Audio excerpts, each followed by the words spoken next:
Ya, kita mulai kemarin berarti sikap terhadap ibu dan para ibu. Udah ngawalin ini? Ya, dibuka pun. Bismillahirrahmanirrahim. Assalamualaikum warahmatullahi wabarakatuh. Waalaikumsalam warahmatullahi wabarakatuh. Alhamdulillah, kesempatan yang bahagia ini kita bisa meneruskan tadarus kita, yaitu mengkaji sirah nabawiyah dengan mu'alif Prof. Qurasyihab. Alhamdulillah sampai saat ini berjalan dengan lancar. Oke, kita mulai. Malam hari ini kita melanjutkan sikap Nabi Muhammad terhadap ibundanya dan para ibu. Ya, setelah kemarin kita sampai kepada apakah orang tua Nabi mengidap penyakit kronis. Sekarang kita lanjutkan. Sikap Nabi Muhammad terhadap ibundanya dan para ibu. Sebelum menutup uraian tentang kebersamaan Nabi Muhammad bersama ibu tercinta, penulis ingin menggarisbawahi bagaimana sikap beliau terhadap kepergian ibunda dan ayahanda tercinta. Anak yang berbakti tidak mungkin melupakan ibu bapaknya, lebih-lebih manusia yang oleh Allah dinyatakan kepadanya, wa innaka la'ala khuluqin 'adzim. Sesungguhnya engkau benar-benar berada di atas budi pekerti yang agung. Kenangan beliau terhadap ibunya melekat dan tak hilang sama sekali. Bakti kedua orang tuanya merupakan prioritas beliau. Diriwayatkan bahwa Nabi bersabda, "Lau kunta adraktu walidi au ahaduhuma wa ana fi sholatil isya wa qad qara'tu fatihatal kitab tunadi ya Muhammad la ajabat tuha labbaik." Seandainya aku mendapati kedua orang tuaku atau salah seorang dari mereka memanggilku, "Wahai Muhammad," sedang saat itu aku dalam keadaan sholat isya dan telah membaca Al-Fatihah, niscaya pasti aku jawab, "Ku perkenankan panggilanmu." Hadis ini walau dinilai oleh sementara ulama lemah, namun maknanya tidak lemah. Bahkan itulah gambaran dari keluhuran budi pekerti. Memang ada situasi yang mengundang didahulukannya makhluk atas Allah, karena yang butuh adalah makhluk, sedang Allah Maha Kaya tidak membutuhkan sesuatu. Kata ulama, itu sebabnya Allah mendahulukan anak yatim yang butuh dan meminta-minta, yang keadaannya mendesak daripada Allah Subhanahu wa Ta'ala, sebagaimana dinyatakan pada akhir surat At-Tuha. Diriwayatkan juga bahwa Nabi Muhammad ketika melewati lokasi kuburan ibu beliau menziarahinya, memperbaikinya dan menangis. Para sahabat beliau pun ikut menangis. Ketika ditanya sebab tangisannya, beliau menjawab, "Aku disentuh oleh rahmat ibuku, maka aku menangis." Abdullah bin Mas'ud adalah salah seorang sahabat Nabi menceritakan bahwa satu ketika kami berjalan bersama Nabi hingga kami tiba di pemakaman. Beliau meminta kami duduk, lalu beliau menuju ke satu kubur dan duduk. Di sana beliau berbisik. Kemudian terdengar dengan keras suara tangis beliau. Kami pun menangis mendengar tangis beliau. Beberapa saat kemudian beliau datang menuju kami dan disambut oleh Umar bin Khattab dengan bertanya, "Apa yang mengundang tangismu? Tangismu menjadikan kami menangis dan takut." Nabi bertanya, "Apakah tangisku menakutkan kalian?" Tanya Nabi berulang-ulang. Yang jawab Umar dengan berulang pula, "Benar wahai Nabi." Nabi menjawab, "Kubur yang kalian lihat aku berdiri di sana adalah kuburan ibuku Aminah. Aku meminta izin pada Allah untuk menziarahinya dan aku diizinkannya."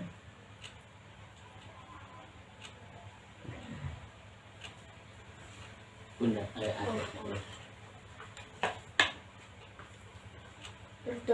Terdorong oleh kesadaran beliau tentang kasih sayang para ibu, sehingga beliau mempercepat sholat jika mendengar ada anak yang menangis karena kasih pada anak dan khawatir ibunya gelisah.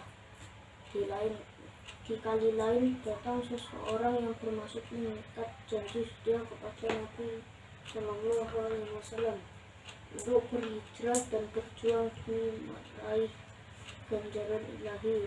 Nabi bertanya kepadanya, adakah seseorang dari ibu atau ayahmu yang masih hidup? Dia menjawab, keduanya masih hidup. Nabi bertanya lagi, apakah engkau menginginkan ganjaran ilahi? Dia menjawab, ya. Nabi bersabda, kembalilah kepada ibu bapakmu dan berbaktilah kepada mereka.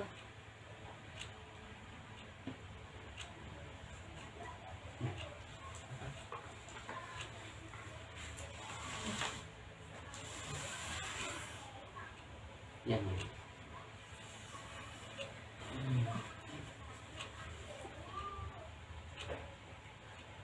Ibu bapak Nabi Muhammad SAW di hari kemudian. Ada banyak hadis yang mengandung informasi bahwa ibu dan ayah Nabi SAW akan masuk ke neraka, atau bahwa beliau meminta izin pada Allah agar mereka diampuni, tapi Allah menolak. Penulis enggan menghidangkan riwayat-riwayat itu, bukan saja karena kalau itu benar menguraikannya pasti menyedihkan Nabi SAW, maka sangat wajar kita mempertanyakan pada para perawi atau siapapun yang membenarkan riwayat itu tentang firman Allah dalam Quran surat Al-Isra ayat 15 yang menegaskan bahwa kami tidak akan mengazab sebelum kami mengutus seorang rasul. Bagaimana mungkin kedua orang tua beliau disisanya, sedang keduanya beliau wafat sebelum Nabi diutus Allah menjadi Nabi. Bahkan seluruh masyarakat yang wafat sebelum Nabi Muhammad diutus sewajarnya mendapat juga kemurahan Allah itu. Di sisi lain, Allah menjanjikan kepada Nabi-Nya Muhammad SAW bahwa kelak Tuhanmu pasti memberikan karunia-Nya kepadamu sehingga kamu puas hati. Quran surat Ad-Duha ayat 5. Tentu saja Nabi Muhammad SAW baru akan puas hati antara lain jika ibu bapak beliau bersama beliau di surga nanti.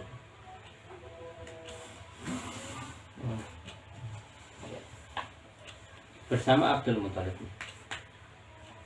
Sejak Aminah wafat, praktis Abdul Muthalib lah yang memelihara Nabi Muhammad SAW dan berusaha menggantikan kasih sayang ibu dan ayah untuknya.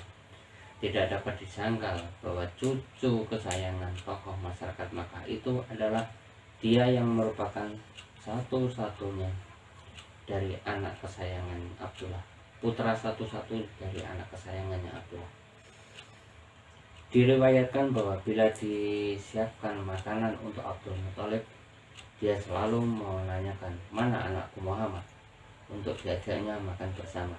Diriwayatkan juga bahwa Abdul Muthalib mempunyai 4 tempat khusus di sekitar Ka'bah, di mana digelar sebuah permadani untuk tempat duduknya. Siapapun termasuk anak-anaknya tidak berani duduk di tempat yang selalu disediakan untuk tokoh utama masyarakat Makkah itu. Sang cucu bila datang dan hendak duduk di tempat itu dilarang oleh paman-pamannya, yaitu anak-anak Abdul Muthalib.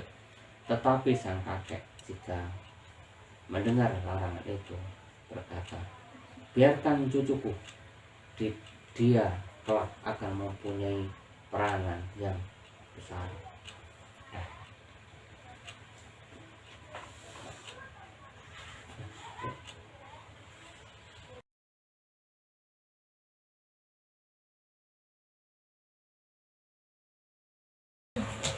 Bismillahirrahmanirrahim. Benar hati saya sama bin Samir radhiyallahu anhu al-Fatihah. Alhamdulillah.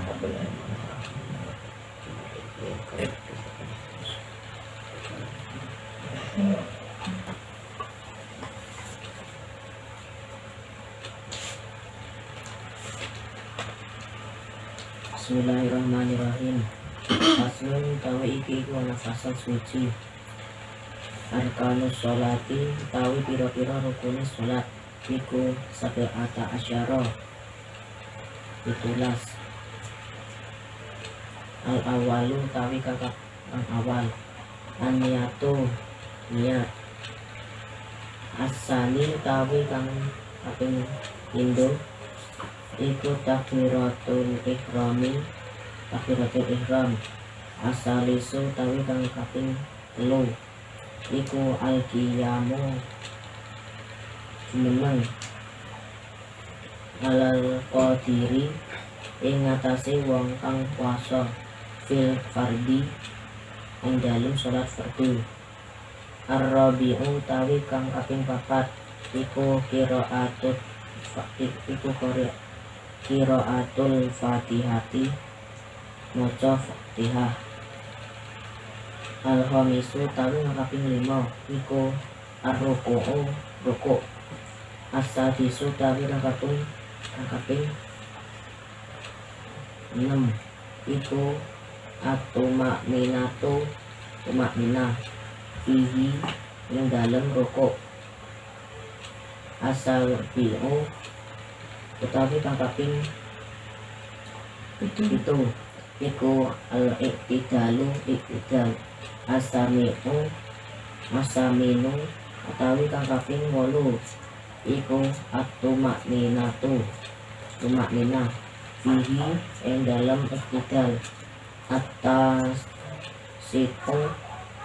utawi kang kaping 9 iku as-sujudu sujud marotaini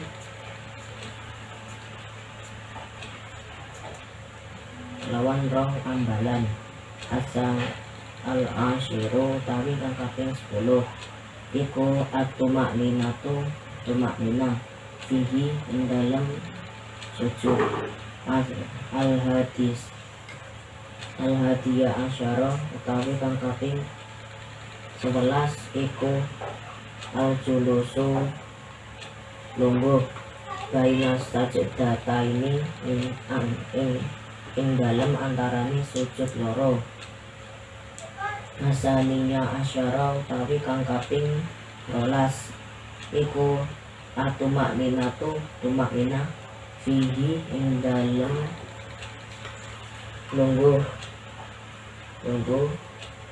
antara sujud loro, asalisu asyara utawi kang kaping 13 iku asad at-tasyahudu maca tasyahud, al-akhiru kang akhir, ar-rabi'u asyara utawi kang kaping 14 iku at-ta'udu lungguh fihi ing dalem tasyahud akhir, al-khamisa asyara utawi kang kaping 15 iku as-sholatu maca sholawat, ala nabi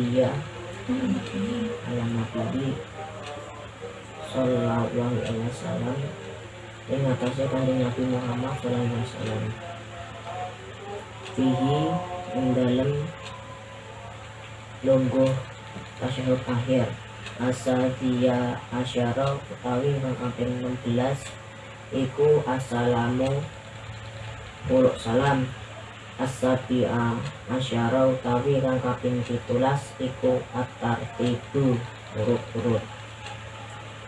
Paslon nerangake rukun salat. Rukun salat punika wonten 17.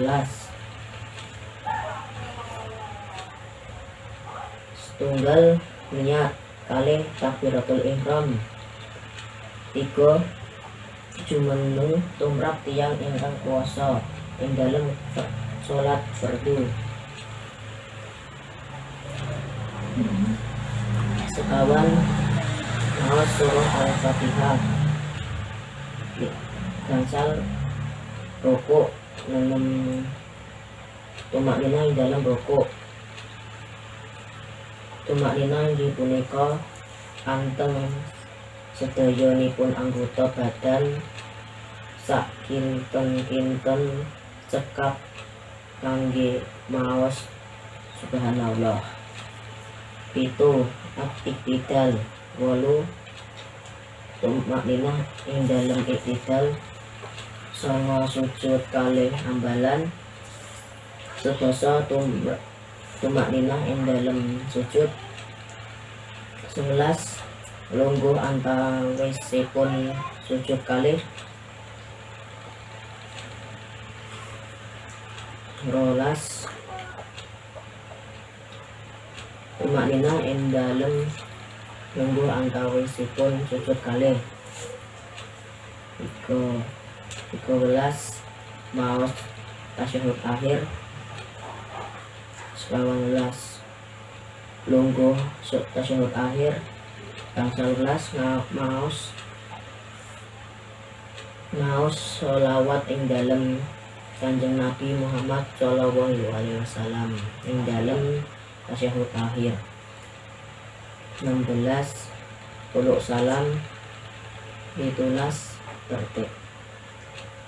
At-Tauti.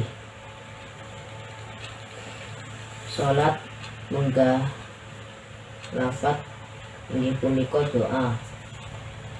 Salat munggah syarak inggih punika perkawis ingkang dipun kawiti takbiratul ihram lan dipun pungkasi mawi iluk salam kanthi syarat lan rukun tertentu. Syarat inggih punika perkawis ingkang dipun lampahi saderengipun nglampahi perkawis kala wau. Rukun inggih punika perkawis ingkang dipun lampahi salebetipun perkawis kala wau.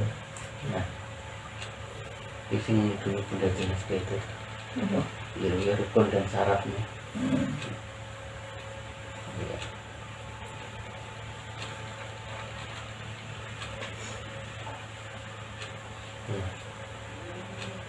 Udah jelas sih. Tidak ada yang perlu terus kalau yang ini. Jadi tafsir surat 3 begitu. Surut. Terus betul. Besok tak apa-apa. Sunnah ya. Sunnah. Tingkatan niat. Tingkatan niat. Oh, tingkatannya. Jadi membahas tentang niat. Udah, nanti dulu. Kita akhirnya kan. Nanti untuk Alhamdulillah. Alhamdulillah.